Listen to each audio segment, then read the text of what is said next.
Hello students, आज का new topic है behaviour of conductor in electric field. यानी कि हम लोग कंडक्टर के बिहेवियर के बारे में पढ़ेंगे related to the electric field when conductor is placed either in uniform electric field और in non uniform electric field. जैसे इसमें वेरियस पॉइंट को हमने इंक्लूड किया है, जिसके अंतर्गत पहला पॉइंट है net electric field inside the charge conductor is zero. यानी चार्ज कंडक्टर के अंदर नेट इलेक्ट्रिक फील्ड जीरो होता है। ऐसे हम लोग गॉसेस थ्योरम में स्फेरिकल सेल के इनसाइड इलेक्ट्रिक फील्ड जीरो होता है, उसको मैथमेटिकली प्रूफ किया था बाय यूजिंग गॉसेस थ्योरम। लेकिन यहां थ्योरेटिकली हम लोग पढ़ेंगे कि किसी भी चार्ज कंडक्टर के अंदर इलेक्ट्रिक फील्ड जीरो कैसे होता है। तो जैसा कि हम जानते हैं कि कोई कंडक्टर अगर न्यूट्रल हो तो उस पर इक्वल अमाउंट ऑफ पॉजिटिव और नेगेटिव चार्जेस प्रेजेंट होंगे। जैसा कि हमने एक एग्जाम्पल के रूप में एक नॉन यूनिफॉर्म शेप का यानी अनसिमेट्रिक शेप का एक कंडक्टर ले रखा है जो कि न्यूट्रल है। अब इस कंडक्टर पर प्लस माइनस इक्वल अमाउंट पर प्रेजेंट है, जिससे नेट चार्जेस की क्या हो जाएगी, जीरो। अब हम इस कंडक्टर को यूनिफॉर्म इलेक्ट्रिक फील्ड में प्लेस करते हैं।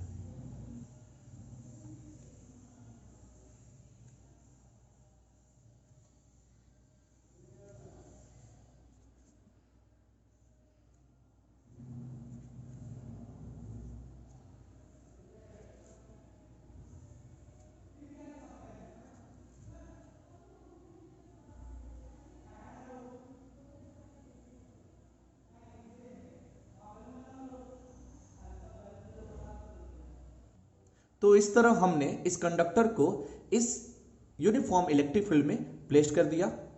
तो अब हम देखते हैं कि जो भी पॉजिटिव और नेगेटिव चार्जेज हैं, उस पॉजिटिव और नेगेटिव चार्जेस पर फोर्स एक्सपीरियंस करने लगते हैं due to the applied electric field around the given conductor. तो पॉजिटिव चार्ज पर जो इलेक्ट्रिक फील्ड लगेगा वो इलेक्ट्रिक फील्ड के डायरेक्शन के अलोंग होगा। यानी इस पर लगने वाला फोर्स इलेक्ट्रिक फील्ड के डायरेक्शन के अलोंग होगा। तो इस तरह हमने सारे पॉजिटिव चार्ज पर इलेक्ट्रिक फील्ड के डायरेक्शन के अलोंग फोर्स दिखा दिया।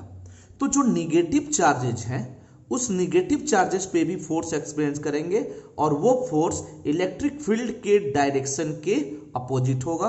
और इसको मैंने इस तरह फोर्स पे दिखा दिया। तो ये अपोजिट डायरेक्शन पे इस पर फोर्स एक्सपीरियंस कर रहा है। तो इस तरह पॉजिटिव चार्ज जो होगा वो इस वाले फेस पर यानी आउटर फेस पर आ जाएगा। सपोज दैट आउटर फेस ए है, और नेगेटिव चार्ज जो आएगा वो बी वाले फेस पर आकर एक्युमुलेट हो जाएगा। तो इस तरह पॉजिटिव और नेगेटिव एक दूसरे से सेपरेट हो जाएंगे।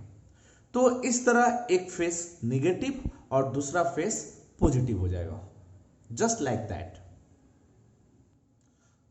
तो इस तरह एक फेस बी जिस पर नेगेटिव चार्ज एक्युमुलेट हो गया और दूसरा फेस ए जिस पर पॉजिटिव चार्ज एक्युमुलेट हो गया। सपोज कर रहे हैं कि ये जो इलेक्ट्रिक फील्ड था वो ई नॉट था।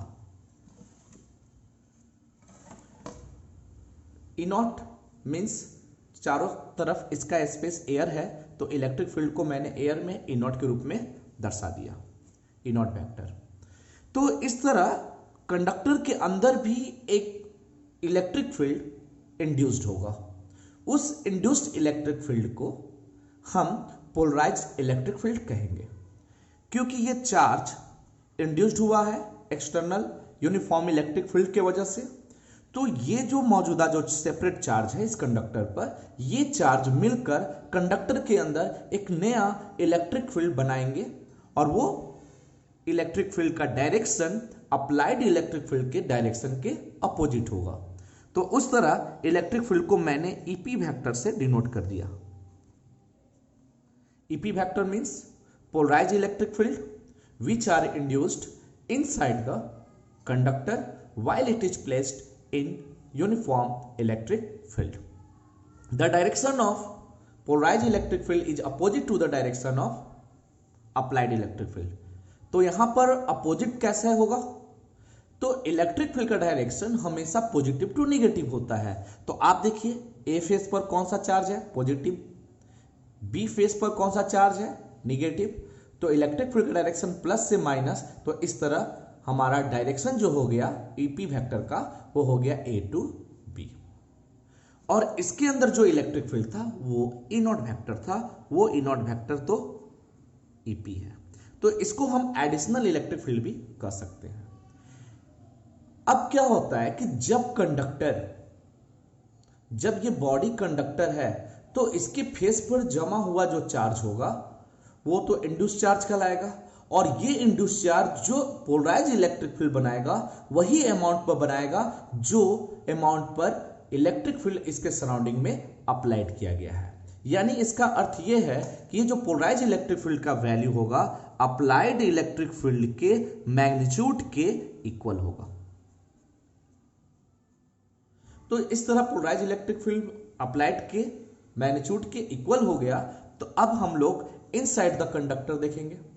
तो inside the conductor net electric field क्या होगा?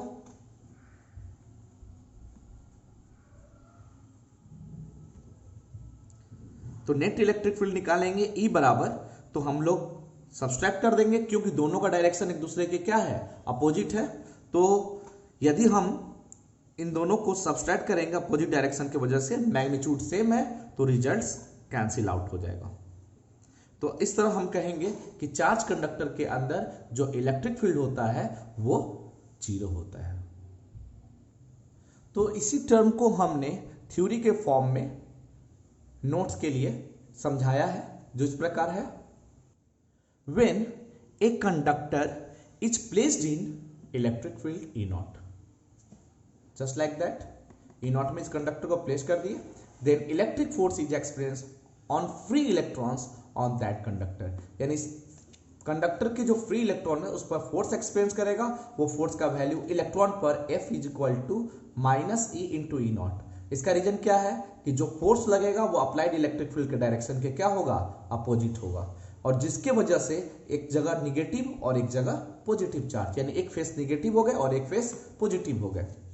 तो as a result of it one side of conductor get positive charge and other side gets negative charge. तो इसी चीज को समझाया गया है कि जो इलेक्ट्रिक फील्ड अप्लाइड होंगे, इंड्यूस्ड होंगे, उसका डायरेक्शन अप्लाइड इलेक्ट्रिक फील्ड के डायरेक्शन के क्या होगा? अपोजिट होगा। यानी P vector opposite to the direction of applied electric field.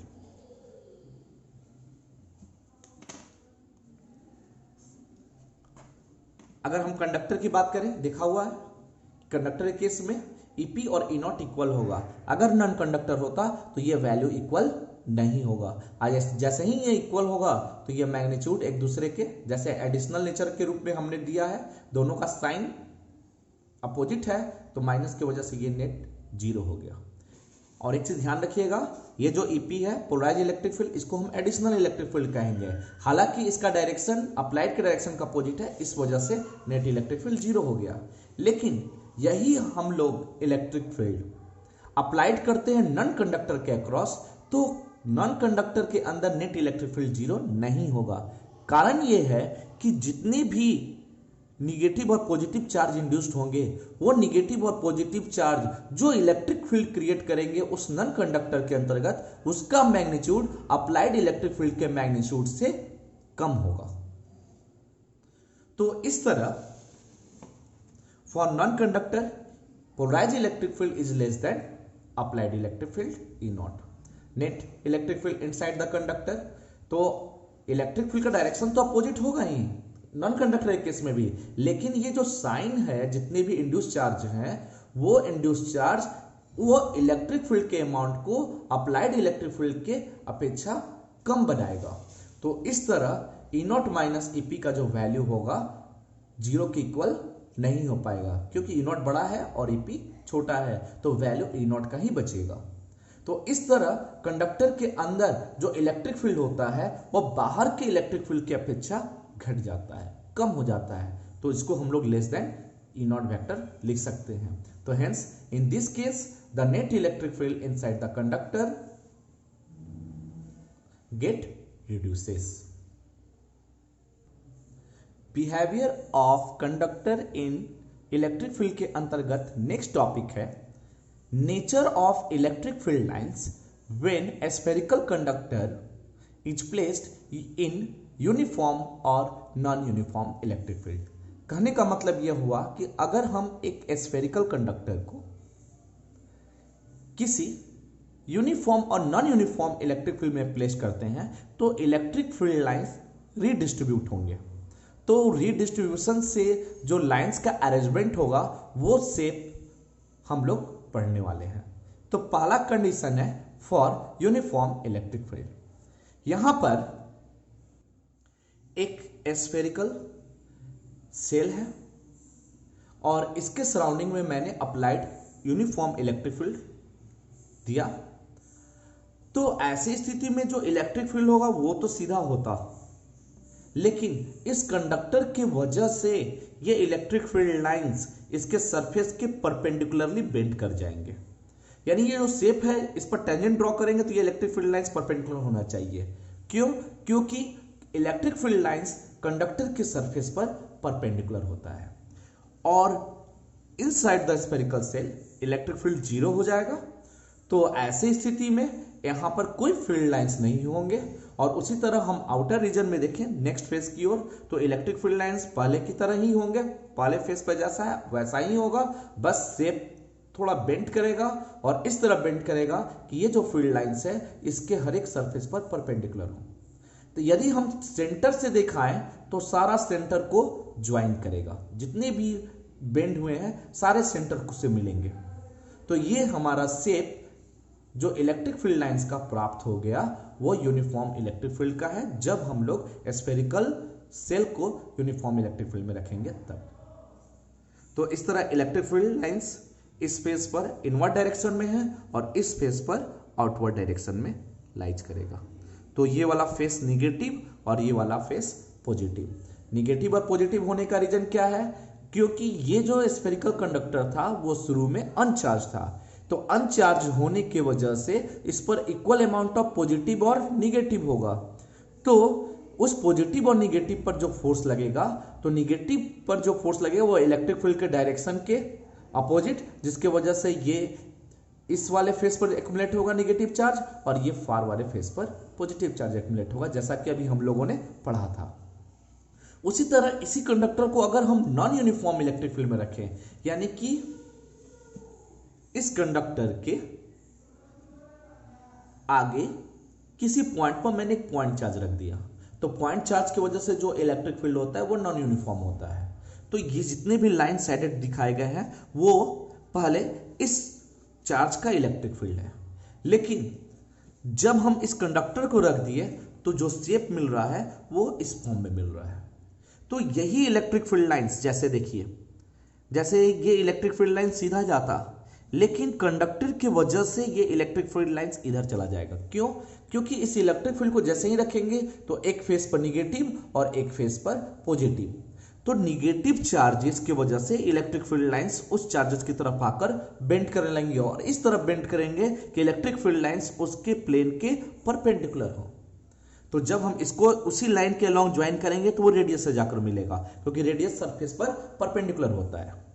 तो उसी तरह नेक्स्ट इलेक्ट्रिक फील्ड लाइंस की बात करें, जैसे ये इलेक्ट्रिक फील्ड लाइन सीधा जाता अगर ये कंडक्टर नहीं होता तो, लेकिन इस वजह से ये क्या हो गया, इलेक्ट्रिक फील्ड जो इस पर चार्ज एक्युमुलेट हुए हैं उसके अट्रैक्शन की वजह से इसका नेचर कुछ इस तरह होगा।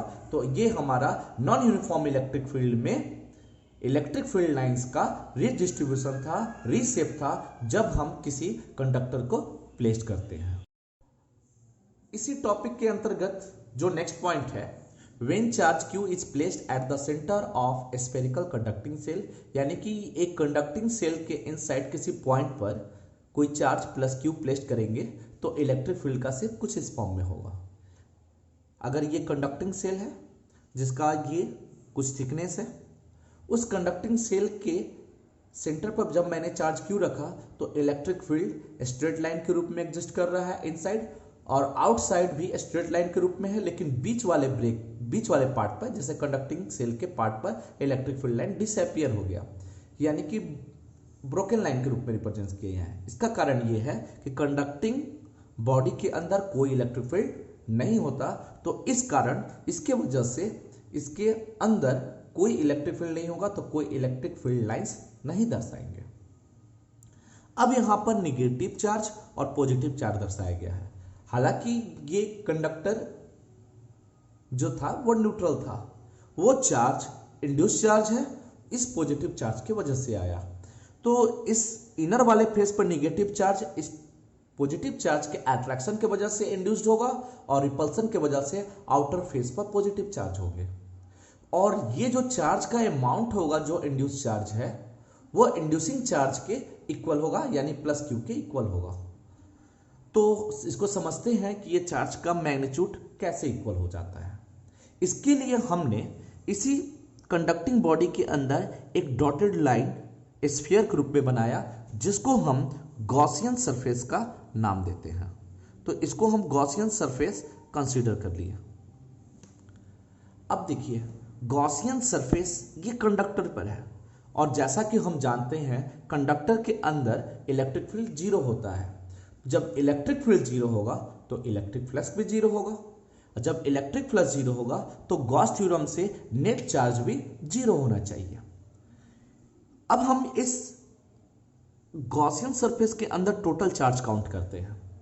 तो इस चार्ज को काउंट करने के लिए, यानी इसके अंदर कोई इलेक्ट्रिक फील्ड नहीं होगा, यानी कोई चार्ज नहीं होना चाहिए, यानी नेट चार्ज जीरो होना चाहिए।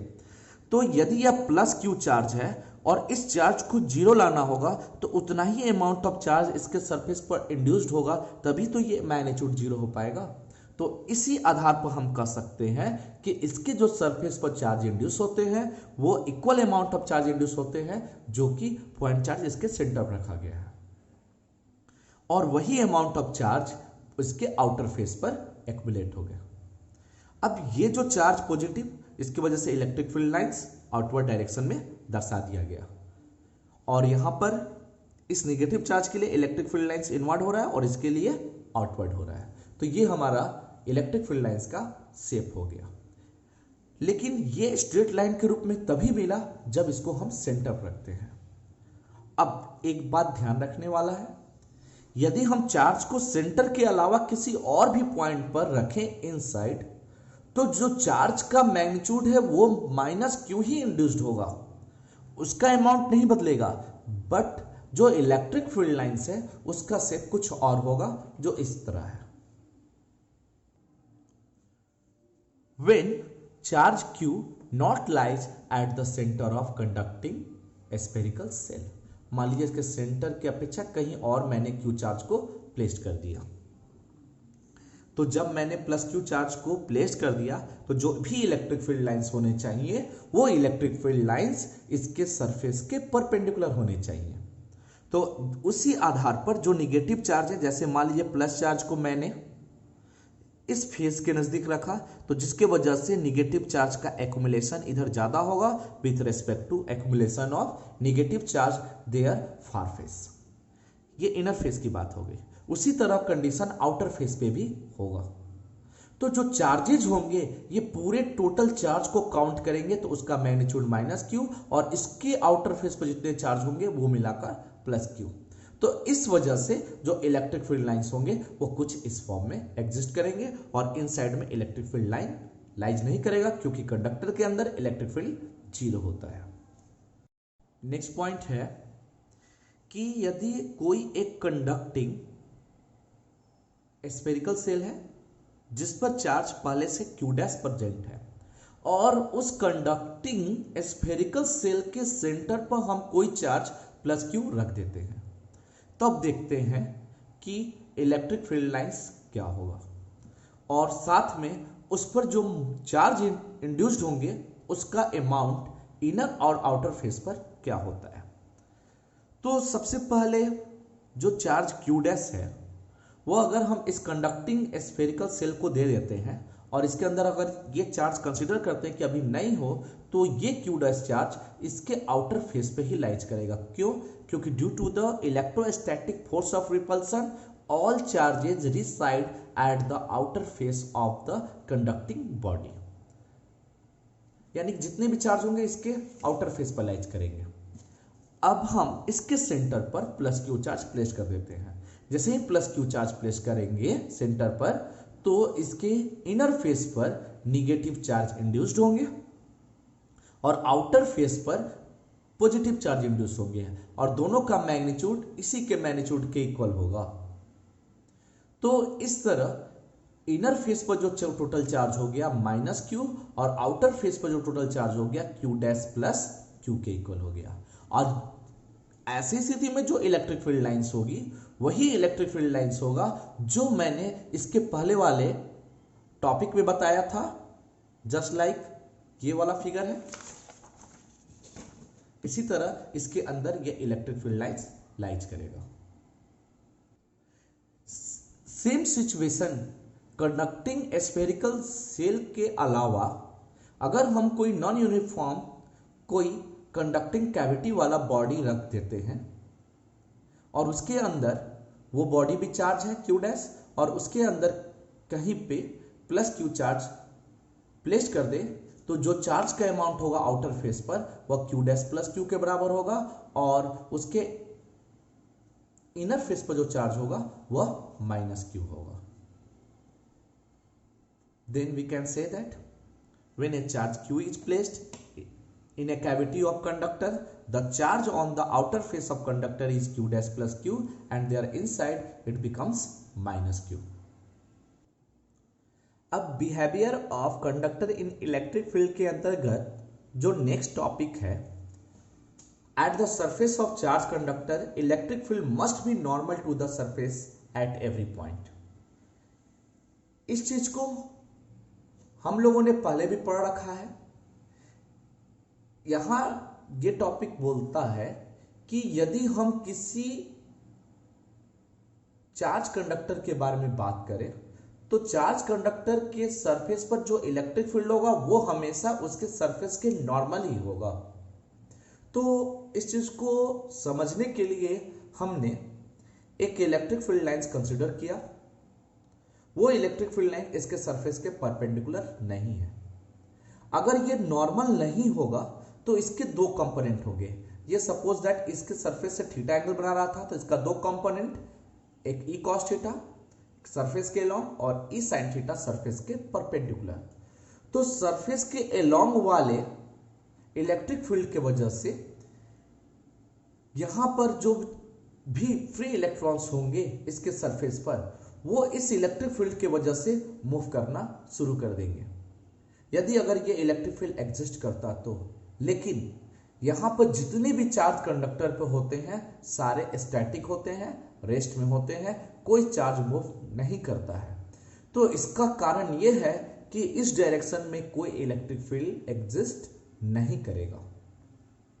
तो इस तरह अगर ई कॉस थीटा 0 हो जाता है तो कॉस थीटा 0 हो जाएगा, तो थीटा क्या होगा 90 डिग्री, तो इलेक्ट्रिक फील्ड लाइन इसके सरफेस के परपेंडिकुलर होगा। तो यहां पर थ्योरेटिकली लिखा गया है कि इफ E यानी electric field were not normal to the surface it would have some non zero component along the surface just like E cos theta.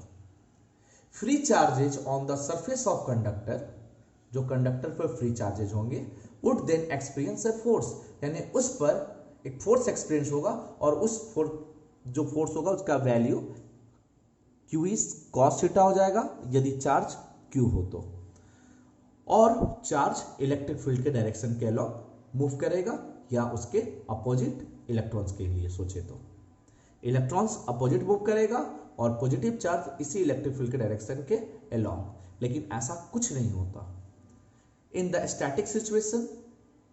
Therefore E should not have no tangential component. Static situation के लिए ऐसा कोई भी component प्राप्त नहीं होगा जिसकी वजह से हम कह सकते हैं कि जो भी इलेक्ट्रिक फील्ड होता है वो सरफेस के परपेंडिकुलर ही होगा, वो किसी एंगल या सरफेस के अलॉन्ग नहीं लाइज करेगा। इस टॉपिक के अंतर्गत नेक्स्ट पॉइंट है electric field at the surface of charge conductor कितना होता है, तो उसका value sigma by epsilon not, इसको हम लोग प्राप्त करते हैं, यानी सरफेस यानी कंडक्टिंग बॉडी के सरफेस पर इलेक्ट्रिक फील्ड की value sigma by epsilon not होगी, जो सिग्मा उस कंडक्टिंग बॉडी का सरफेस चार्ज डेंसिटी है और एप्सिलॉन नॉट मीडियम रिप्रेजेंट कर रहा है। जैसे एयर में रखे हैं तो एप्सिलॉन नॉट, और अदर मीडियम में रखेंगे तो इसके साथ एप्सिलॉन आर भी इंक्लूड हो जाएगा, लाइक इलेक्ट्रिकल रिलेटिव परमिटिविटी। अब यहां पर हमने एक कंडक्टिंग स्फेरिकल सेल कंसीडर कर लिया जिसका सरफेस चार्ज सिग्मा है और इसका total surface area suppose that S है। इस सरफेस पर हमने एक एलिमेंट्री एरिया एलिमेंट कंसीडर किया। अब इस एरिया एलिमेंट से जो एरिया एलिमेंट है वो ds मैंने एक सर्कुलर कंसीडर किया है और इस एरिया एलिमेंट्स के आउटसाइड और इनसाइड मैंने एक पिल बॉक्स कंसीडर किया जिसका हाइट बहुत ही नेग्लिजिबली है, बहुत स्मॉल है। अब इस सरफेस से लिंक हो रहा इलेक्ट्रिक फ्लक्स कैलकुलेट करते हैं। तो ये एक गॉसियन सरफेस की तरह वर्क करेगा और ये जो सरफेस है वो कुछ चार्ज को इनक्लोज किया है। उस चार्ज का जो अमाउंट होगा वो amount dq is equal to sigma into ds, charge enclose by the Gaussian surface, dq is equal to sigma into ds। अब हम इस स्मॉल सरफेस से यानी जो गॉसियन सरफेस है उससे इलेक्ट्रिक फ्लक्स जो लिंक करेगा उसका amount d phi is equal to e into ds प्राप्त कर सकते हैं, क्योंकि इसका एरिया ds है और इलेक्ट्रिक फील्ड जो है सपोज दैट इसके सरफेस के परपेंडिकुलर e है, तो e इंटू ds। अब हम जब इसके लिए गॉसेस थ्योरम अप्लाई करेंगे तो गॉस थ्योरम के आधार पर d phi is equal to dq upon epsilon naught, net charge inside the closed Gaussian surface upon epsilon naught.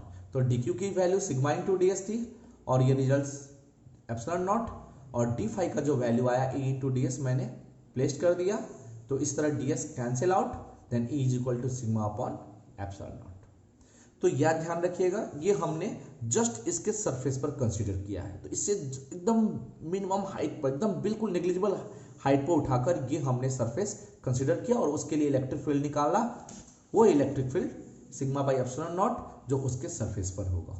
तो ध्यान रखना होगा किसी कंडक्टिंग बॉडी के सरफेस पर जो इलेक्ट्रिक फील्ड का वैल्यू होता है वो सिग्मा बाई एप्सिलॉन नॉट होता है।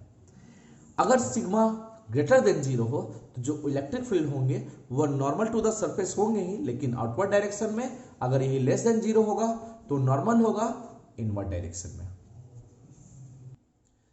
इस तरह इस टॉपिक के अंतर्गत जो लास्ट पॉइंट है कि इलेक्ट्रोस्टैटिक पोटेंशियल जो होता है वो कंडक्टर के सरफेस पर ले या इनसाइड ले वो कांस्टेंट होता है। Electrostatic potential is constant throughout the volume of the conductor and has same value inside or its surface।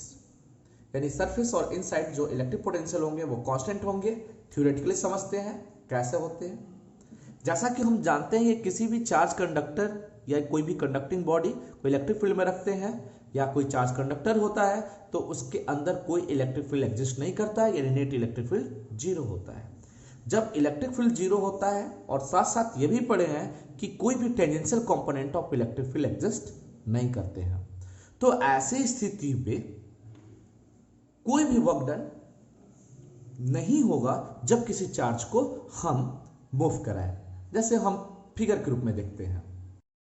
इस टॉपिक को समझने के लिए हमने एक कंडक्टिंग सॉलिड स्फेरिकल बॉडी लिया। अब इस कंडक्टिंग सॉलिड स्फेरिकल बॉडी को जब यूनिफॉर्म इलेक्ट्रिक फील्ड में रखेंगे तो यूनिफॉर्म इलेक्ट्रिक फील्ड रीडिस्ट्रीब्यूट होगा, कुछ इस शेप में प्राप्त होगा। और ये जो यूनिफॉर्म इलेक्ट्रिक फील्ड जो है वो इस शेप में होने का कारण क्या है कि इलेक्ट्रिक फील्ड लाइंस इसके सरफेस के परपेंडिकुलर हो, जैसा कि हम लोगों ने पहले पढ़ रखा है। तो ऐसी स्थिति में लेफ्ट फेस पर नेगेटिव चार्ज और राइट फेस पर पॉजिटिव चार्ज इंड्यूस्ड होगा, जो दोनों इक्वल अमाउंट पर होगा। तो इक्वल अमाउंट पर होने की वजह से इसके अंदर जो इलेक्ट्रिक फील्ड होगा वो अप्लाइड इलेक्ट्रिक फील्ड के बराबर इंड्यूस्ड होगा, जिसको हम पोलराइज्ड इलेक्ट्रिक फील्ड कहेंगे, जिसकी वजह से इसके अंदर नेट इलेक्ट्रिक फील्ड 0 हो जाएगा। अब हम इसके सरफेस की बात करते हैं।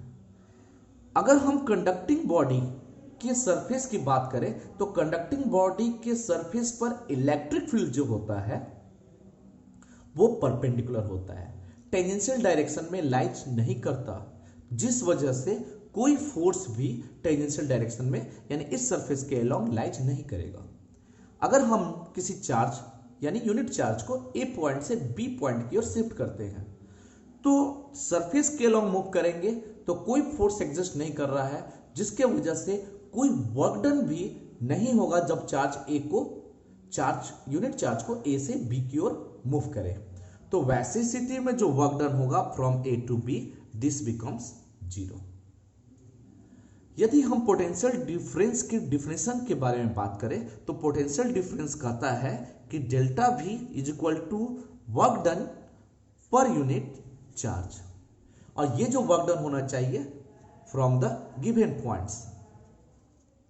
अब ये जो वर्क डन है वो 0 है, तो जिस वजह से पोटेंशियल डिफरेंस इन दोनों के बीच का डिफरेंस 0 हो जाएगा, यानी पोटेंशियल डिफरेंस 0 होगा। जब पोटेंशियल डिफरेंस 0 होगा तो हम कह सकते हैं कि VA minus VB is equal to 0, that is VA is equal to VB, यानी कि पोटेंशियल इक्वल हो गया। तो पोटेंशियल यानी इक्वल हो गया, यानी इसके सरफेस पर पोटेंशियल इक्वल होगा, यानी किसी चार्ज कंडक्टिंग बॉडी के सरफेस पर पोटेंशियल का वैल्यू हर एक पॉइंट पर इक्वल होगा। क्यों इक्वल होगा? क्योंकि जब चार्ज को ब्रिंग करेंगे तो कोई भी वर्क डन फ्रॉम एक पॉइंट से दूसरे पॉइंट इसके सरफेस के अलॉन्ग नहीं होगा। उसी तरह अगर हम इसके इनसाइड बात करें तो इनसाइड भी हम किसी एक पॉइंट से दूसरे पॉइंट हम चार्ज पार्टिकल को मूव कराते हैं। मान लीजिए यूनिट चार्ज को P से Q की ओर मूव कराया तो कोई इलेक्ट्रिक फील्ड नहीं है, तो कोई इलेक्ट्रिक फोर्स भी एक्सपीरियंस नहीं होगा। जब इलेक्ट्रिक फोर्स एक्सपीरियंस नहीं होगा तो work done from P to Q becomes 0, और जब वर्क डन 0 होगा तो पोटेंशियल डिफरेंस इनके बीच का भी 0 होगा, तो वही पोटेंशियल जो P पॉइंट पर होगा वो Q पॉइंट पर होगा, तो इस साइड में भी पोटेंशियल इक्वल होंगे। तो इस तरह हम कह सकते हैं कि इसी कंडक्टिंग बॉडी पर, चाहे वो चार्ज कंडक्टिंग बॉडी हो या कंडक्टिंग बॉडी को इलेक्ट्रिक फील्ड में रखें, तो उस कंडक्टिंग बॉडी के सरफेस पर पोटेंशियल और उसके इनसाइड जो पोटेंशियल होंगे वो हर एक पॉइंट पर इक्वल होते हैं। तो इस तरह हम लिख सकते हैं, as we know that the electric field inside the charge conductor is 0 and has no tangential component on the surface. No work is done in moving a small test charge within the conductor and on its surface. यानी conductor के अंदर या conductor के surface पर test charge को move कराने पर कोई भी वर्क डन नहीं होगा। That is no potential difference between any two points inside और on the surface of conductor, यानी कोई भी पोटेंशियल डिफरेंस कंडक्टर के इनसाइड और सरफेस पर नहीं होगा। तो इस तरह हम कह सकते हैं कि इलेक्ट्रिक पोटेंशियल जो होता है वह कांस्टेंट होता है through out the volume of the conductor and have same value of its surface.